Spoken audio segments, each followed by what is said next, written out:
Hi, I'm Rich Marcosian. Welcome to Gardening with Keeks and Louie. This is Louie and this is Keeks. So it's about 40 days since I filmed the last episodes, and you can see the growth of my fertilized grow bed here, and then my organic grow bed here.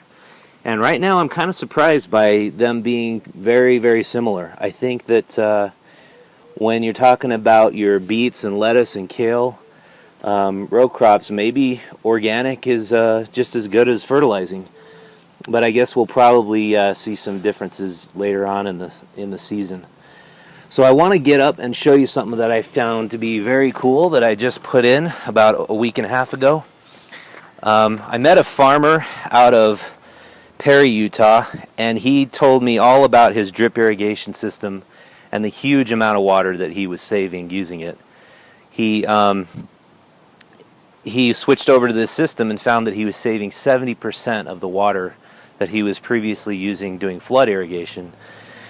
And he convinced me to set it up, and I'm just amazed by it. And right now I've got it on, and you can see kind of how it works. It's basically a way to depressurize the water. You don't want the water pressure to flood in here too quickly with this system. This is what you call drip tape, and you can't actually find this at Lowe's or Home Depot. This is a agricultural specific product, and it's great for row crops. And the cool thing that I love about it is that it drips right out of the tape and goes right down to the roots of your crops. And there's very, very little evaporation this way.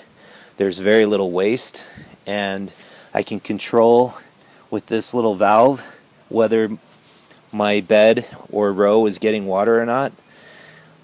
You can see this plant here has a little bit of transplant shock.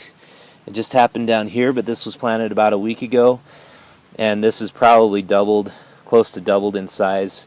I really like to see these nice thick stems, and these plants are doing great. Over here, so that's what I just showed you there that's going to be my fertilized bed. This is going to be my organic bed. I haven't fertilized this at all except for the rock dust and bone meal and worm casings. But these were planted about a week and a half before this row. And you can see I've got some nice tomatoes growing.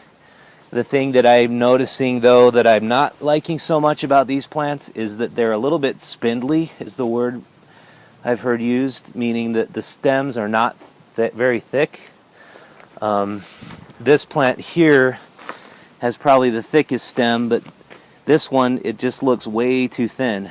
And usually that just comes from nutrient deficiencies and lack of the plant having what it needs. But what I'm going to show you in the next episode is how to use this vertical gardening system.